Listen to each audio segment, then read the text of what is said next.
स्वामी गुरु महाराज के अनंत कोटि दंडवत करते हैं। उनसे कृपा की तत्पश्चात रूपानुकूल के चरणों में कोटि दंडवत करती हूँ।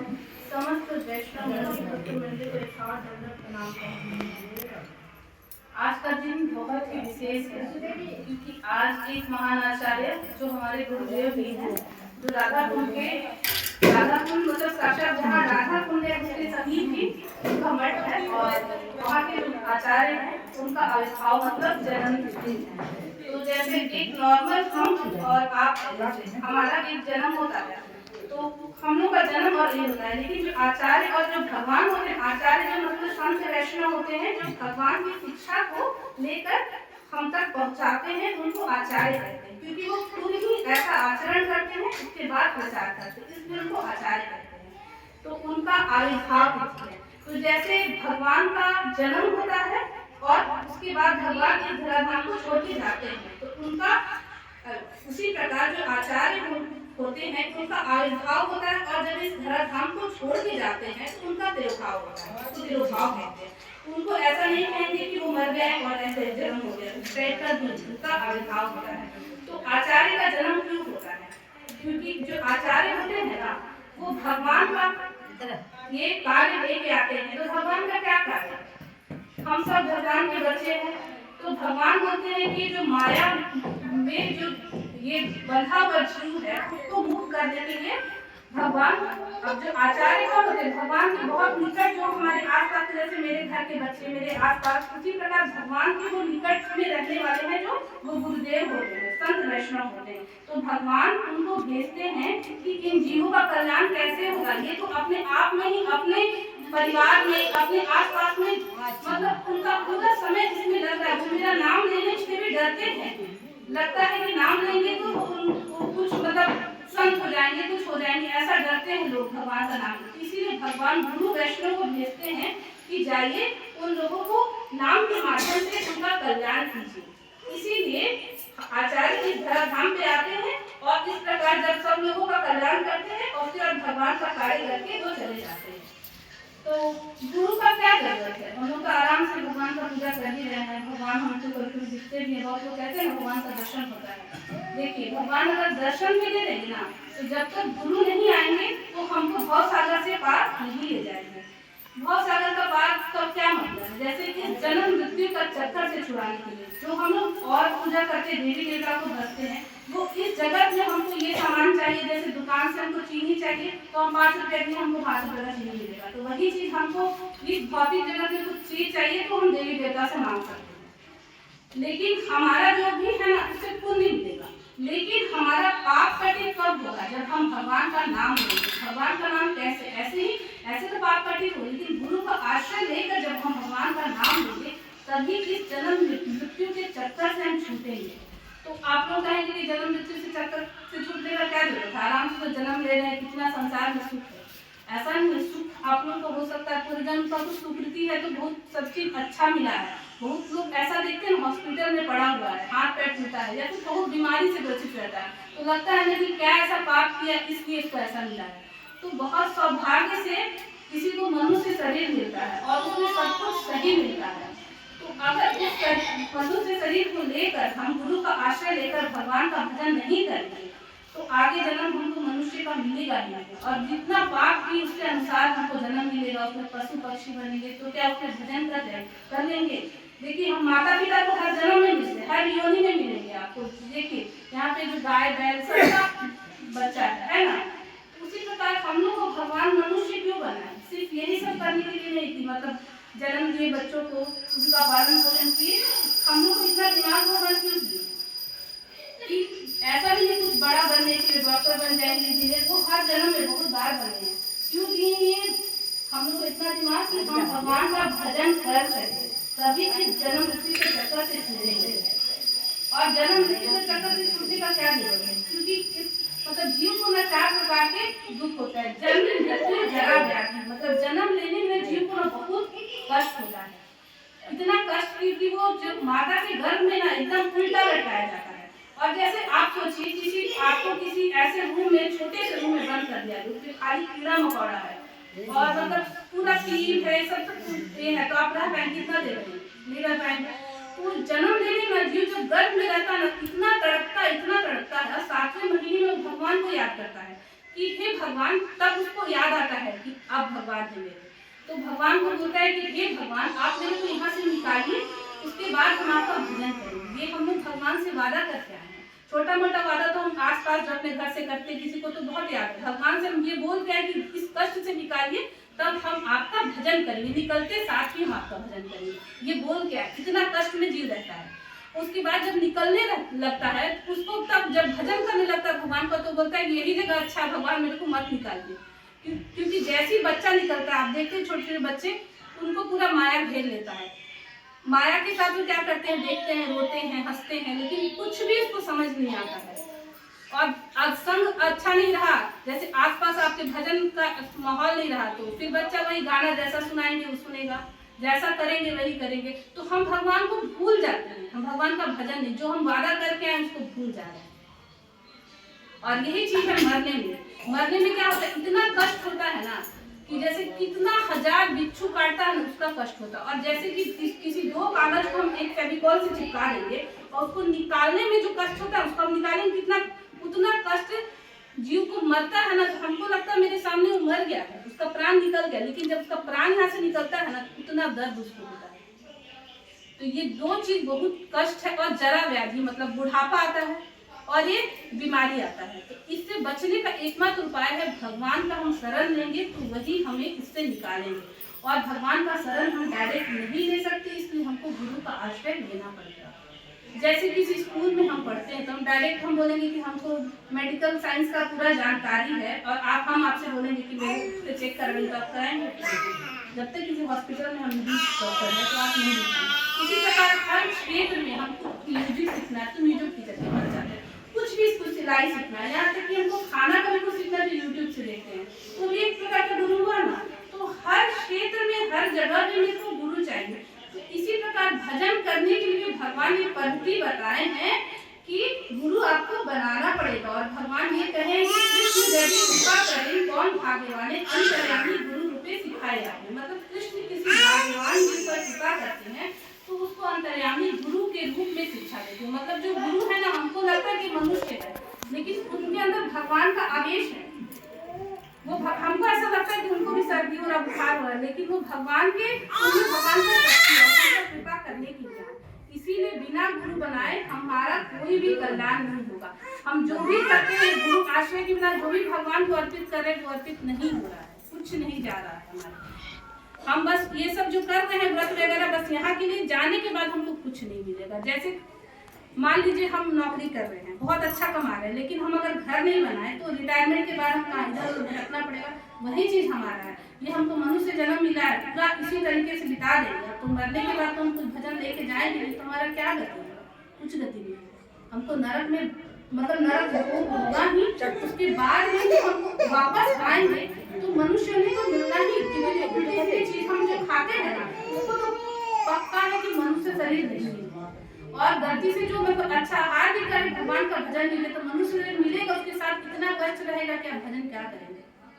किसी को बोलने का शक्ति नहीं, किसी को चलने का शक्ति नहीं। इसीलिए समय रहते हुए आप लोग गुरु जरूर बनाए। और गुरु कोई ऐसा नहीं बस किसी को दुकान में मिलता है गुरु, किसी को बना लिया जिसका कोई आचरण नहीं, कोई प्रचार नहीं, आप उसको गुरु बनाएंगे तो कोई फायदा नहीं। आपको नरक में हो तो जाएंगे, नरक में आपको साथ में गुरु कैसा हो, प्रमाणिक गुरु जो भगवान की शिक्षा को हम मतलब कोई गुरु होते हैं जो अपने नाम का माला यहाँ पे दे देते हैं, उनका हम याद करते हैं, उनका हम कृष्ण कृष्ण बोलेंगे तो गुरु का नाम कभी हाँ हम याद करेंगे, गुरु को तो संकट में पड़े। लेकिन जो अपने नाम का जाप करवा रहे हैं, उनका अपना फोटो यहाँ पे लगवाए हैं, तो वो गुरु नहीं है, जो भगवान से आपको जोड़ ही नहीं रहे। जैसे आपको नदी को पार करना है तो एक जहाज चाहिए, तो आपको उस नदी से पार ही वो नहीं ले जाएंगे तो फायदा क्या होगा। तो गुरु प्रमाणित होना चाहिए। 4 ही प्रकार के गुरु जो प्रमाणित है, जैसे हम लोग जो गौड़ी वैष्णव है, जो भी हरे कृष्ण महामंत्र लेते हैं, तो हमको जो मंत्र मिला हो वो साक्षात मतलब भगवान जी ब्रह्मा जी को मिले, उससे नारद जी को मिला। उसके उसी प्रकार और भी जो आचार्य जो गुरु होते हैं, उसके माध्यम से हम लोग को ऐसी उसी परंपरा से हमको ये जो मंत्र मिला, ऐसे वैसे नहीं किसी को। तो गुरु भी बनाना है और प्रमाणिक गुरु बनाना है, तभी आपका इस भावसागर से कल्याण होगा। नहीं तो इसी तरह समय चल जाएगा। अभी तो देखते हैं ना, ऐसा ऐसा बीमारी आता है कि कब कौन निकल जाएगा कुछ पता नहीं है। हमको लगता है कि इस जगत में जो सुख है उसी से पूरा बहुत दुनिया का सुख है, बस थोड़ा बहुत ये नृत्य गान करना, ये सब स्टेटस डालना, यही दुनिया है। कब चला जाएगा नहीं, ये हम लोग बहुत बार किए, लेकिन इस बार समझ जाना है। अगर नहीं समझे, क्योंकि देखिए ये जो माध्यम है हम आपको बता रहे हैं, हमको भी कोई बताया, ये भगवान बार बार आप लोग से विशेष प्रेम करते हैं, लेकिन इतना लोग रोड में घूम रहे हैं, क्यों नहीं यहाँ आए? आप लोग को विशेष कृपा, किसी वैष्णव के माध्यम से आप यहाँ पे आए, तो वो कृपा बार बार करे कि लोग मेरा प्रिय है, कुछ आप लोग थोड़ा अच्छा किए, इसलिए बार बार आ रहे हैं। इसलिए आपको किसी माध्यम से बता रहे हैं कि अभी भी समय है, आप गुरु आश्रय ग्रहण कर लीजिए। जब बार बार आप ऐसे भूलेंगे उनको, अपने मतलब मेरे भगवान सबसे अपने उनको भूलेंगे, छोड़ो ना, ये जिंदगी तो सब, तो बस यही इसी बार आखिरी है, उसके बाद तो हमको अच्छा मिलेगा नहीं, तो हम करेंगे क्या? ये आप ही बताइए, इतना सारा सबको सुख है जो भी सबके घर में सब, उसके बाद अंदर से आपको क्या ऐसा है कि पूरा हर चीज में संतुष्ट है? ऐसा संतुष्टि है किसी को? तो कोई बताइए, तब हम कहेंगे कि संसार से सुख है। कुछ भी मिलने के बाद अंदर से सुख है, क्योंकि हमारे अंदर जो आत्मा है उसकी खुराक क्या है? भगवान का भजन, जो हम नहीं कर रहे हैं वो हमको करना पड़ेगा, इसलिए गुरु का आश्रय लेना पड़ेगा। और गुरु बनाने के लिए हमको सबसे पहले क्या करना होगा? कुछ चीज को, कुछ नियम को भगवान का आश्रय लेने के लिए, जैसे हमको भगवान का प्रिय चीज एकादशी तो करना ही पड़ेगा, क्योंकि आप ये पूरा ग्रंथ में लिखा है कि आप कुछ भी व्रत कर लीजिए, अगर एकादशी व्रत नहीं करते, सारा व्रत जीरो है, आपको नरक में जाना पड़ेगा। कुछ भी करके आपको नरक में जाना है, क्योंकि एकादशी भगवान का व्रत है। और ऊपर से क्या करना है? तुलसी धारण करना है और तुलसी सेवन करना है। जो भी जो हम लोग अन्न खाते हैं उसमें पाप का वास होता है, जैसे उसमें ब्रह्म हत्या, गौ हत्या, सब, क्योंकि अनाज कहाँ से आता है? मिट्टी से आता है, उसमें कितनी कीड़े मकोड़े होते हैं। फिर हम जो अनाज को पकाते हैं, लकड़ी में पकाते हैं, वहाँ तो जो अनाज में 5 प्रकार का दूध होता है ना, जब उसको हम तुलसी पत्र दे के भगवान को अर्पित करते हैं तो वो दोष से हट जाता है, तब वो प्रसाद के रूप में हम ग्रहण करते हैं, तब हमारा। इसीलिए हम लोग को ये सब करना पड़ेगा धीरे धीरे, एक बार ऐसा नहीं कि हम सारा चलो सब छोड़ देंगे, कुछ छोड़ना नहीं है। ऐसा नहीं कि ये लेने से आप घर को छोड़ देंगे, ये लेने से आपके घर में कुछ हो जाएगा। ये जो आप जिसके घर में जो हो रहा है वो आपका पूरे जन्म का प्रारब्ध है, लेकिन आप इससे जुड़े हैं तो आपको कम करके मिल रहा है। इसीलिए समय रहते धीरे धीरे पहले हम एकादशी को शुरू करेंगे, फिर उसके बाद धीरे धीरे जो हम उल्टा सीधा खा रहे हैं उसको हम छोड़ देंगे। बहुत लोग ऐसा बहाना होता है कि घर में नहीं मानते, छोड़िए, घर में नहीं मानते, आप मानते हैं ना, आप धीरे धीरे छोड़िए, फिर आप एक स्टेप आगे बढ़ाएंगे तो भगवान 99 स्टेप आगे करेंगे। तो हम लोग को एक स्टेप लेना पड़ेगा। हमारा खुद का मन नहीं मान रहा है ये सब चीज, अरे और भोग लेते हैं, कितना भोगेंगे? क्योंकि ये जो हम लोग जैसे कम उम्र में, छोटे उम्र बचपन से, ऐसे तो प्रहलाद जी का चरित्र आप लोग कभी सुने होंगे, पता नहीं, भागवत में बहुत लोग सुने होंगे, जो प्रहलाद जी को बचपन से भजन करते, और उन्होंने कहा है कि बचपन से ही भगवान का भजन करना चाहिए। क्योंकि देखिए हम लोगों को, जैसे आपको कोई बासी फूल देगा तो आप लेंगे नहीं, आपको ताजा फल, ताजा सड़ा केला देगा, खाएंगे नहीं खाएंगे। वैसे भगवान को भी ना बचपन, मतलब जितना नया लोग भगवान को प्रेम पूर्वक भजन करेगा तो भगवान को ज्यादा सुनता है। क्योंकि बुढ़ापा में क्या होता है, हाथ पैर में दर्द, आंख से दिखेगा नहीं, तो हम क्या बोल पाएंगे, क्या कुछ कर पाएंगे, क्या धाम का दर्शन कर पाएंगे? तो सब चीज हमको इसी जन्म में, इसी शुरू से ही करना पड़ेगा, बुढ़ापा में कुछ नहीं होगा। अगर अभी आदत है मेरे को टीवी देखने का, तो बुढ़ापा में भी बच्चा से या नाती से बोलेंगे टीवी लगा दो, तभी देख नींद आएगा। मरने समय बोलेंगे कि वो थोड़ा गाना लगा दो, सुनने में बहुत मजा आता है। जो करेंगे वही मेरे को आदत है। इसीलिए आज से ही, अभी से ही ये विचार दीजिए आदत कि हमको अपना कल्याण करना है और अपने आसपास, अपने घर के लोगों का कल्याण करना है, तो गुरु का आश्रय लेना ही पड़ेगा। और कम से कम एकादशी आप लोग जितने लोग आए उसमें कोई भेद नहीं है। एकादशी में अगर नहीं करेंगे तो भेद है, उस दिन बहुत ब्रह्म हत्या, गौ हत्या का पाप आप लोग लेके जा रहे हो। उस दिन जो आप लोग खाते हैं, गौ को पार्टी करते हैं, उसके दिन जो नॉनवेज खाया, उस दिन जो लहसुन प्याज खाया, उसका तो समझ करिए आप कुछ भी इस पर कोई व्रत 10 दिन कर करिए, 1000 दिन का व्रत करिए, कुछ नहीं मिलने वाला। भगवान का व्रत है, हर ग्रंथ में, हर शास्त्र में एकादशी का महत्व बताया है।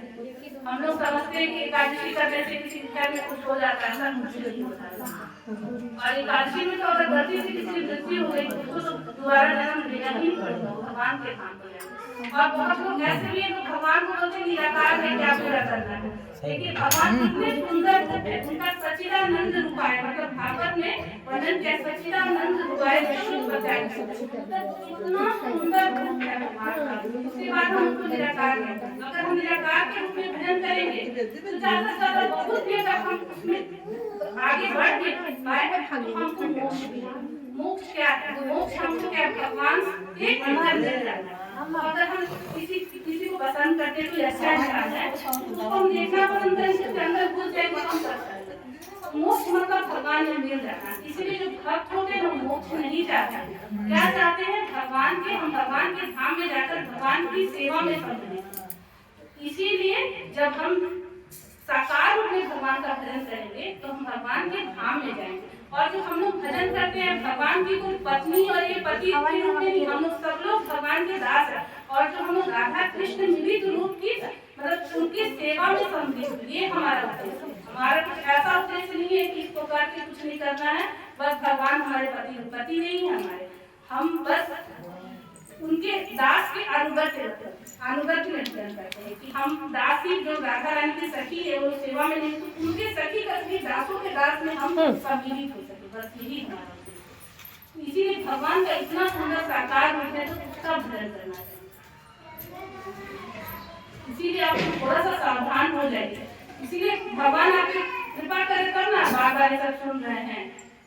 और देखिए कृष्ण का भजन इतना आसान नहीं, और देवी देवताओं को हम जैसे धरते हैं ना तो कृष्ण भजन हमको इतना जल्दी नहीं मिलता। पहले जीव जैसे गणेश जी का पूजा करता है, देवी देवता को पूजा करता है, फिर शंकर जी को करता है, फिर शंकर जी कृपा करते हैं तब कृष्ण भजन करता है। लेकिन ऐसा भी भगवान का एक शुद्ध वैष्णव आपका कृपा कर देगा, आपको भगवान के सामने जाएगा और भगवान से बोलेगा कृपा कीजिए तो भगवान डायरेक्ट आपको कृष्ण भजन दे देगा। इतना भगवान वैष्णव का हो जाएगा, गुरु का इतना महत्व है। इसीलिए हम लोग जैसे जो पूजा करते हैं शंकर जी का बहुत, तो शंकर जी को हम लोग पूजा किए तो हम लोग भी बहुत पहले शिव जी को भजे, तो वो कृपा की जो महावैष्णव परम वैष्णव को कहा गया, वो कृपा किए तब हमको मिला है। तो अगर डायरेक्ट आपको भगवान कृपा कर रहे हैं, बता रहे हैं कि ये चीज सब है, तो हमको तो रास्ते में आना चाहिए ना। फिर अभी सब कुछ सही चल रहा, पता नहीं कब क्या होगा, पता तो नहीं है, क्योंकि फोन करके तो कुछ ऐसा संकट नहीं आता, अचानक ही आता है। इसीलिए समय रहते हुए धीरे धीरे करके इसको ग्रहण कीजिए, तभी आपका कल्याण होगा।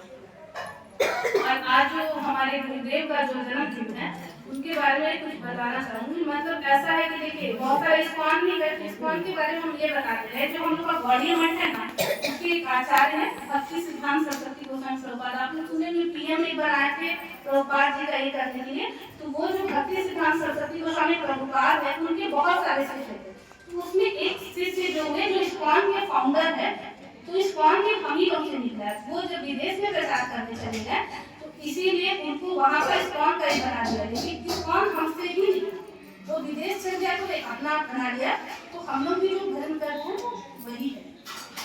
इसी प्रकार हमको समझ के भगवान का भजन करना होगा।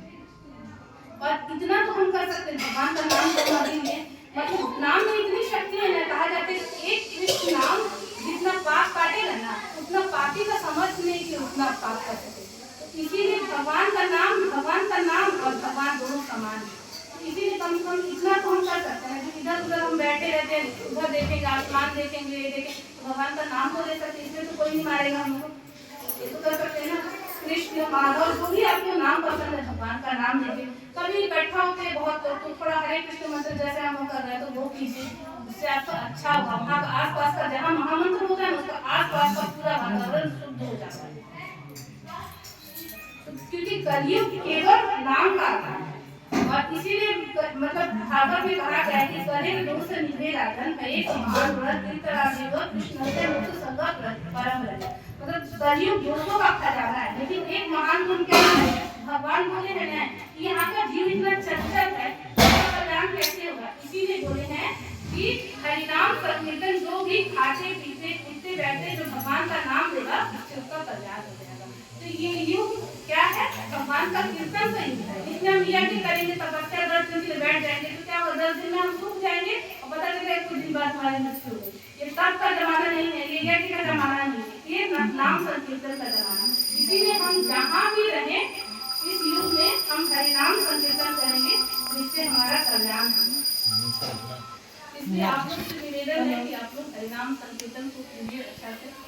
और ये जो हमारे गुरुदेव हैं उनका इतना शुद्ध भाव है कि जैसे हम लोग चराते तो वृंदावन में कराते हैं, उस टाइम में लोग कम से कम 10-10 हजार लोग आते हैं और इतने कम खर्च में उनका खुद का लग जाता है। लेकिन उनको पैसा तो कोई ये नहीं, बोलते हैं कि मेरे गुरुदेव मेरे को यही सिखाया है कि कैसे भी कृष्ण भक्ति का प्रचार हो, वो कहाँ से आएगा राधा रानी सुखी। उनको मतलब पैसे का लेकर, जैसे बहुत सारे मठों में होता है ना कि आप इतना पैसा दीजिए तब तो प्रसाद मिलेगा, ऐसा नहीं। आप राधे मंदिर में बहुत बुआए होंगे, तो कभी ऐसा नहीं हो कि आपको डिमांड करना है कि आप इतना पैसा दीजिए तब आप तुरंत जाइए, आपको पहले हो जाता है प्रसाद पाइए उसके बाद।